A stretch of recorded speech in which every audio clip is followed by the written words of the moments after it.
새벽녘 밤안개가 갓 피어난 연꽃 봉오리 위에 아직 잠든 듯 머물러 있는 고요한 공간이 드러났습니다. 맑고 서늘하며 정적인 공기는 마치 은은한 기원처럼 공간에 퍼지는 연꽃의 부드럽고 순수한 향기를 품고 있었습니다.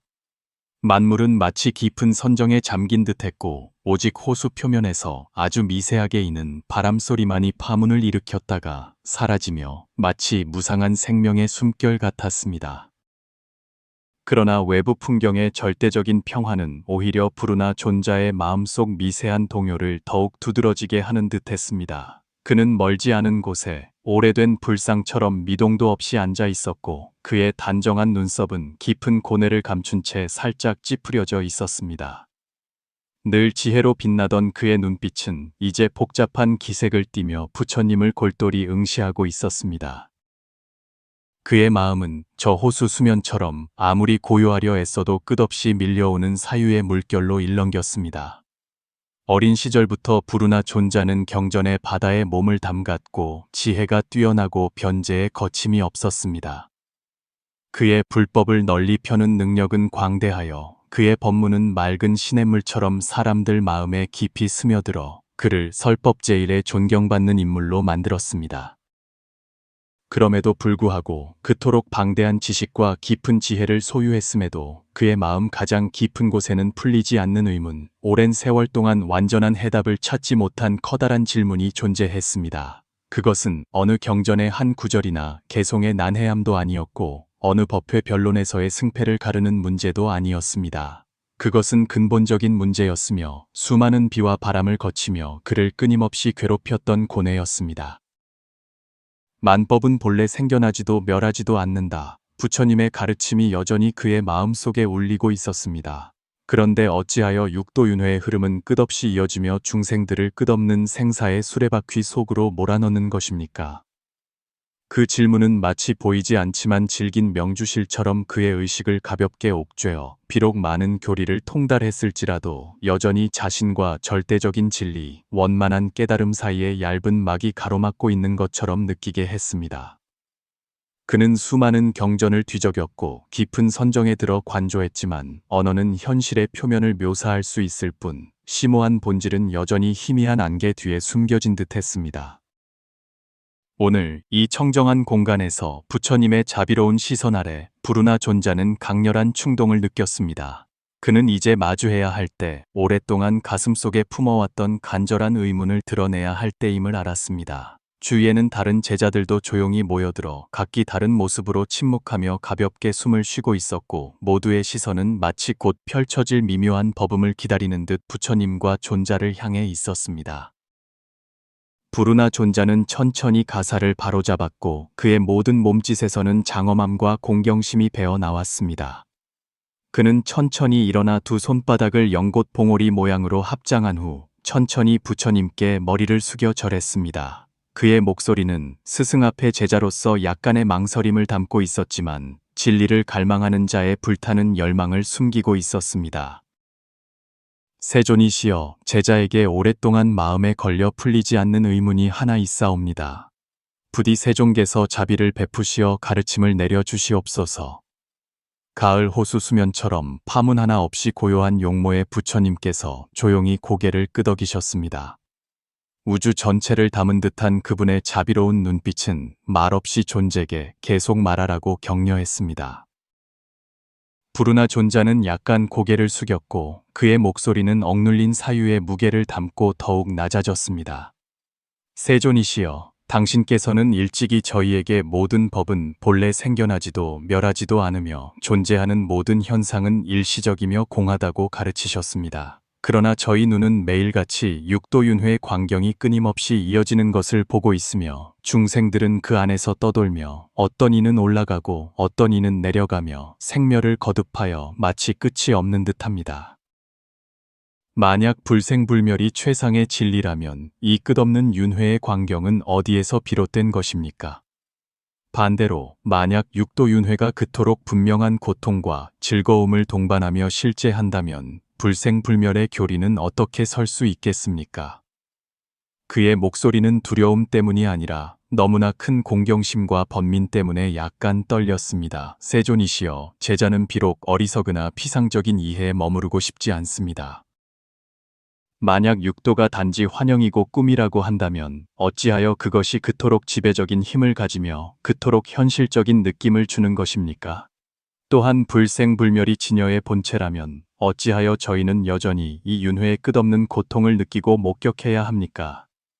제자는 진실로 황망하오니 불법의 핵심을 진정으로 통찰하지 못한다면 어찌 중생들에게 진정한 이익을 줄 수 있을지 두렵습니다. 말이 여기까지 이르자 부르나 존자의 목소리는 점점 작아져 마치 깊은 심정을 담은 한숨 같았습니다. 그는 고개를 들어 맑은 두 눈으로 부처님을 똑바로 바라보았는데 그 눈빛에는 온 하늘의 희망과 간절한 탄원이 담겨 있었습니다.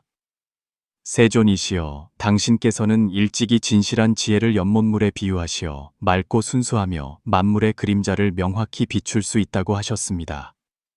그러나 제자는 아무리 깊이 보려 해도 수면 위의 잔물결만 볼 뿐 물에 고요하고 불변하는 본성을 볼 수 없습니다.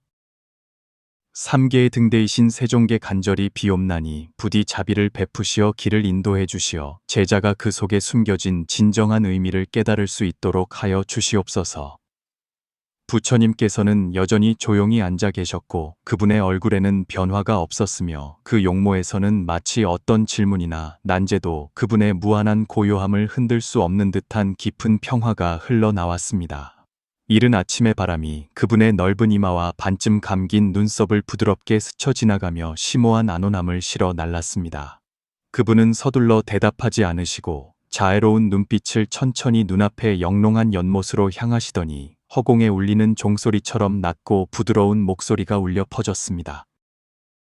부르나여, 눈앞의 연못 수면을 자세히 보아라. 저 파문들은 끊임없이 넘실거리며 때로는 잔잔하게, 때로는 세차게 몰아친다. 나에게 말해보아라. 저 파문들은 어디에서 생겨나서 어디로 사라지는가? 부르나 존자는 공손히 가르침을 따랐고 그의 마음은 온전히 호수 수면에 집중되었습니다.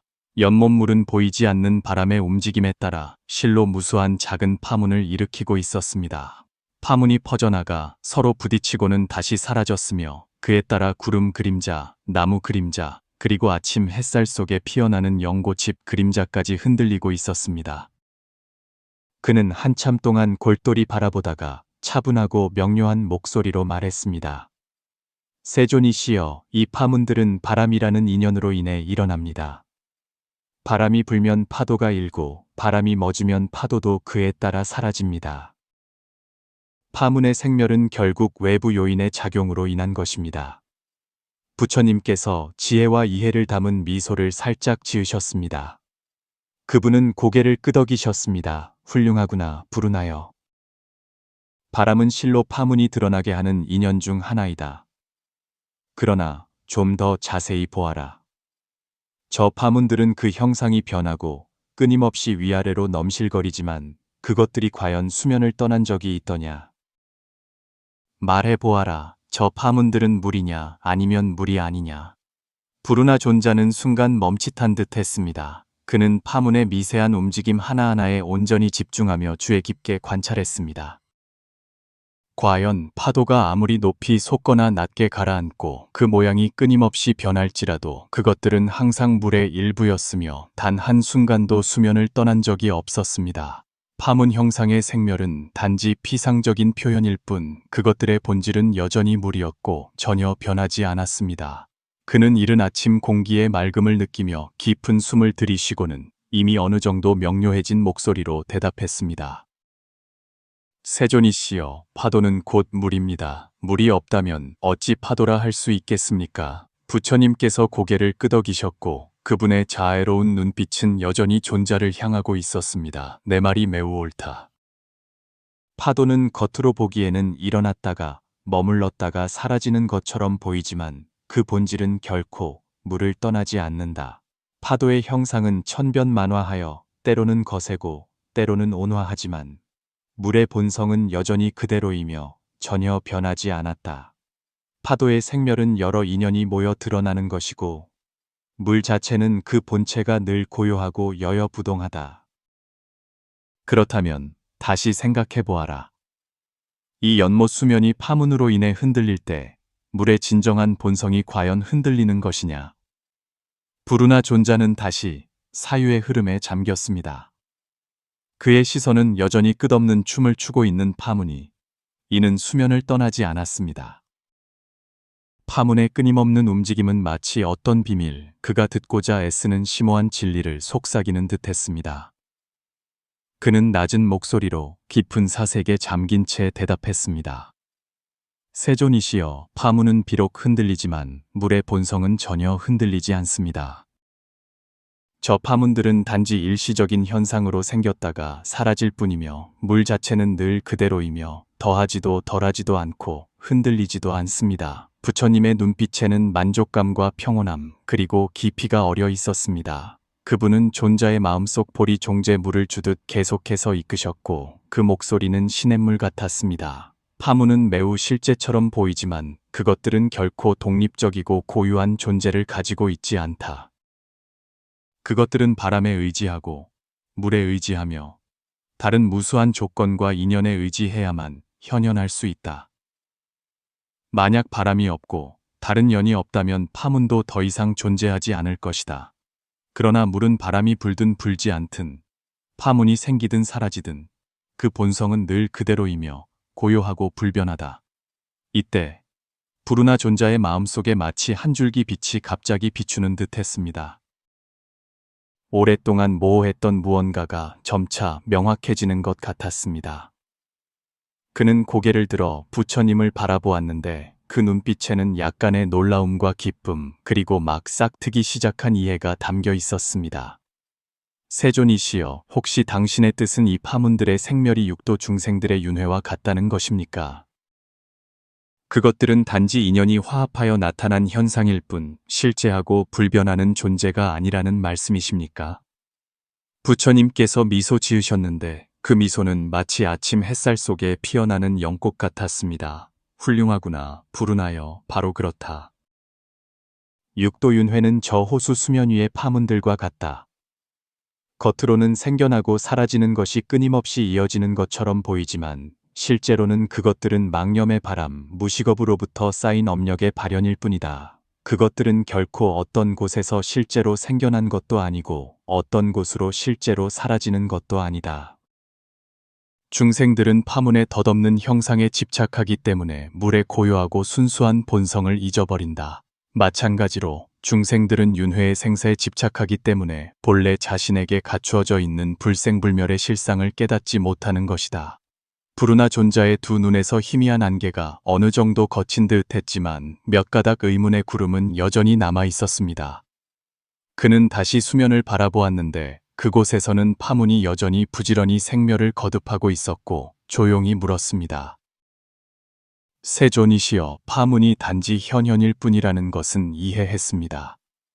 그것의 생멸이 비록 물을 떠나지는 않지만 어찌하여 그것이 사람들에게 그토록 현실적으로 오르내리고 변화하는 것을 느끼게 할 수 있는 것입니까? 파문의 존재에 대한 느낌은 매우 분명한 것 같습니다. 부처님께서 존자를 바라보셨는데 그분의 눈빛은 부드러우면서도 통찰력이 있었습니다. 그것은 너의 눈이 아직 망동의 바람에 미혹되어 있고 너의 마음이 아직 변화무쌍한 파문에 이끌리기 때문이다. 만약 네가 물은 본래 동하지도 정하지도 않으며 파문은 본래 생기지도 멸하지도 않는다는 것을 진정으로 볼 수 있다면 이 모든 현상의 이른바 실제가 저절로 드러날 것이다. 말씀을 마치신 후 그분은 조용히 호수 수면을 바라보셨습니다.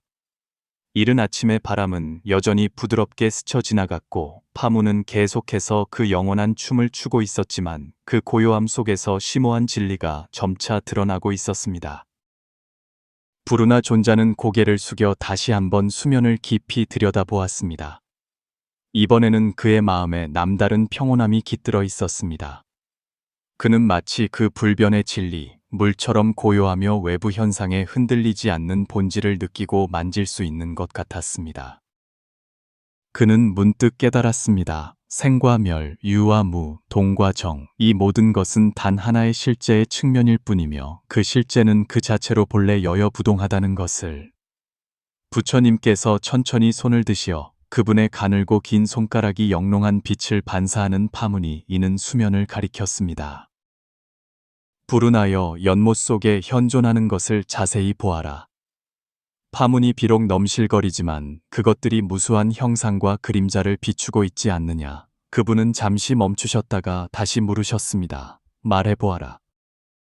저 물 그림자 속에 날아다니는 새들은 과연 진짜 새들이냐, 아니면 단순히 환영, 빛과 수면의 장난이냐. 부르나 존자는 부처님의 가르침을 따라 시선을 수면에 고정했습니다. 멀리서 몇 마리의 새가 하늘을 가볍게 스쳐 지나가자 즉시 그 그림자가 호수 수면에 나타나 파문에 따라 흔들리고 반짝였습니다. 그 새 그림자들은 언뜻 보기에 하늘을 나는 진짜 새들과 다를 바 없어 보였습니다. 한참 동안 자세히 관찰한 후 존자는 이미 더 확고해진 목소리로 대답했습니다. 세존이시여, 물속에 나타난 새들은 단지 그림자, 환영일 뿐입니다. 그것들은 실체가 아니며 자성이 없습니다. 부처님께서 조용히 고개를 끄덕이셨고 그분의 눈빛에는 찬성의 기색이 어렸습니다. 그분은 여전히 느리고 일정한 목소리로 계속 물으셨습니다. 그렇다면 너는 저 그림자들이 어디에서 와서 어디로 가는지 아느냐? 부르나 존자는 잠시 생각에 잠겼다가 대답했습니다. 세존이시여, 저 그림자는 하늘에 진짜 새가 있기 때문에 나타난 것입니다. 저 새들이 날아가 더 이상 그곳에 없으면 물속의 그림자도 자연히 사라집니다. 그것들은 결코 독립적으로 존재한 적이 없으며 단지 인연에 따라 비추어진 것일 뿐입니다. 부처님께서 만족스러운 미소를 지으셨는데 그 미소는 따뜻함과 지혜를 발산했습니다. 그분은 의미심장한 목소리로 계속 말씀하셨습니다. 훌륭하구나, 부르나여. 네가 보았듯이 저 그림자들은 인연으로 인해 생겨나고 인연으로 인해 사라진다. 그것들은 매우 분명하고 명료해 보이지만 실제로는 결코 진실하고 자재한 존재를 가진 적이 없다. 육도윤회의 현상도 이 물속의 그림자들과 다르지 않다. 모든 것은 복잡한 인연으로 인해 생겨난다. 그러나 중생들은 무명에 가려져 저 경계들이 실제하고 견고하다고 착각하여 집착하고 매달리며 자신이 생사의 수레바퀴를 벗어날 날이 없다고 여긴다. 이 말씀을 듣자 부르나 존자의 마음은 마치 한 겹 더 열리는 듯 했습니다. 그 안에 어떤 막연함이 점차 사라지고 그 자리에 서서히 흘러드는 이해의 시냇물이 생겨났습니다. 그는 조용히 여쭈었습니다. 세존이시여, 그렇다면 육도윤회도 저 그림자들과 같이 겉보기에는 분명하지만 본질은 허망하고 실체가 없다는 것이옵니까? 그러나 세존이시여, 저 그림자들이 비록 실체가 아닐지라도 그것들이 나타나게 하는 근원, 즉 진짜 새가 있어야 합니다. 그렇다면 육도윤회가 나타나게 하는 근원은 무엇입니까? 부처님께서 자애로운 눈빛으로 존자를 바라보시며 천천히 설명하셨습니다. 새들이 하늘을 스쳐 지나가면 그 그림자가 자연히 물속에 나타난다. 망념, 즉 잘못된 생각과 미세한 집착이 마음속에 일어나면 윤회의 흐름도 자연히 생겨난다. 부르나여, 너는 그림자가 실제로 어떤 곳에서 오거나 어떤 곳으로 가는 것을 본 적이 있느냐? 마찬가지로 육도윤회는 망념과 무명으로 인해 나타난다. 그것들은 결코 실제로 어디에서 생겨난 것도 아니고 실제로 어디로 멸하는 것도 아니다. 단지 중생들이 망상을 품고 나와 나의 것에 집착하기 때문에 가짜를 진짜로 여기고 자신이 만들어낸 환영 속에 빠져드는 것이다. 부르나 존자는 마치 얼어붙은 듯 했습니다. 그는 다시 물속의 그림자를 내려다보며 그 속에서 실제라고 부를 만한 것을 찾으려 애썼습니다. 그러나 그는 그것들이 파문에 따라 끊임없이 흔들리며 형상이 항상 변하고 단 한순간도 고정되지 않아 그 본질을 파악할 수 없다는 것을 알았습니다. 그는 깊은 사색에 잠긴 목소리로 작게 말했습니다. 세존이시여, 이 그림자들은 실로 파문에 따라 변하여 고정된 형상을 정할 수 없습니다. 그것들은 단지 일시적으로 나타난 허상일 뿐 파악할 수도 헤아릴 수도 없습니다. 부처님께서 미소 지으셨는데 그 미소는 마치 어두운 밤을 밝히는 보름달 같았습니다. 그분은 계속해서 가르침을 펴셨습니다. 바로 그렇다. 육도윤회는 비록 여러 인연으로 인해 일어나지만 그 자체로는 실체가 없으며 망념의 허망한 투영일 뿐이다. 저 물속의 그림자처럼 새의 형상을 분명히 비추지만 실제로 어떤 새가 물속에 오거나 물 밖으로 간 적은 없다. 그림자는 인연으로 인해 나타나고 새가 날아가면 연이 닿아여 그림자는 자연히 사라진다. 육도도 마찬가지로 망념이 사라지고 무명이 타파되면 윤회의 수레바퀴도 더 이상 지속될 이유가 없다. 여기까지 듣자 부르나 존자의 마음은 마치 천겹의 연꽃잎이 황금빛 불빛 속에서 활짝 피어나는 듯 했습니다. 깊은 깨달음, 무한한 환희가 그의 영혼을 가득 채웠습니다. 그는 공손히 합장하고 맑고 힘찬 목소리로 말했습니다. 세존이시여, 제자가 마침내 깨달았나이다.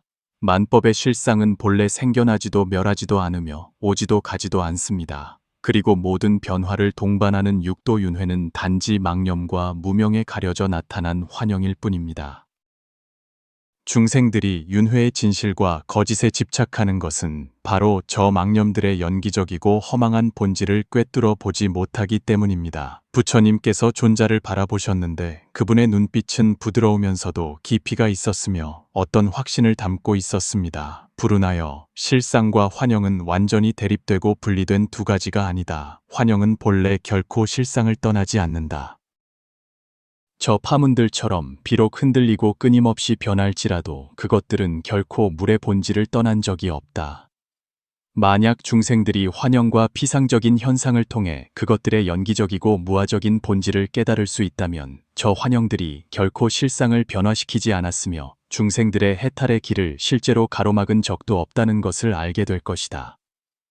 부르나 존자는 말씀을 듣고 나서 마음이 마치 비 온 뒤의 하늘처럼 맑아졌습니다. 그는 연못 수면 위의 잔물결을 바라보았지만 이제 그것들의 모든 움직임은 마치 그에게 다음과 같이 상기시켜 주는 듯 했습니다. 현현하는 모든 것은 아무리 실제처럼 보일지라도 모두 일시적이고 연기적이며 허망하다. 오직 저 고요하고 여여부동하며 불생불멸하는 실상만이 궁극적인 안락의 귀착지이며 진정한 의지처이다.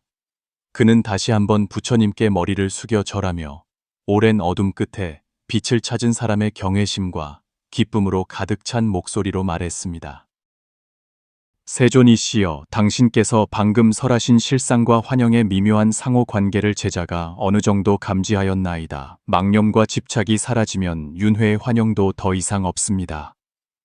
그리고 불생불멸의 실상은 알고 보니 늘 저희 눈앞에 현현하여 단 한순간도 떠난 적이 없었나이다. 부처님께서 만족스럽게 고개를 끄덕이셨고 그분의 얼굴에는 무한한 자비가 넘쳐 흘렀습니다.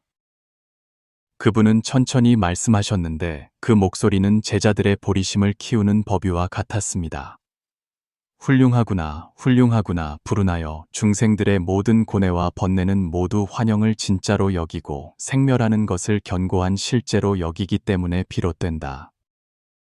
만약 실상이 본래 불생불멸이라는 것을 통달할 수 있다면 육도윤회도 허공의 물거품과 같고 어젯밤 꿈과 같을 뿐이다. 그때에는 더 이상 잡을 것도 없고 매달릴 것도 없으니 윤회는 저절로 멈추고 생사는 저절로 콩이다. 이른 아침의 바람이 다시 한번 연못 수면을 부드럽게 스쳐 지나갔고 파문은 여전히 그 영원한 춤을 추고 있었습니다. 그러나 부르나 존자의 마음속에는 이제 의심이나 번민의 파문이 조금도 남아있지 않았습니다. 그는 호수 수면을 바라보았지만 더 이상 파문의 오르내림과 생멸을 보지 않고 물의 고요함, 영원함, 불변함을 보았습니다. 그는 공손히 땅에 머리를 조아렸고 침묵 속에서 그의 가슴 깊은 곳에서 위대한 서원이 조용히 일어났습니다. 이 미묘한 진리, 이 깨달음의 빛을 고통의 바다에 빠져 헤매는 무량한 중생들에게 널리 전하여 그들도 인생의 환영을 꿰뚫어보고 진여의 실상을 직접 보아 고통스러운 윤회의 수레바퀴에서 벗어나 영원한 안락, 고요한 열반으로 돌아갈 수 있도록 하겠다는 서원이었습니다.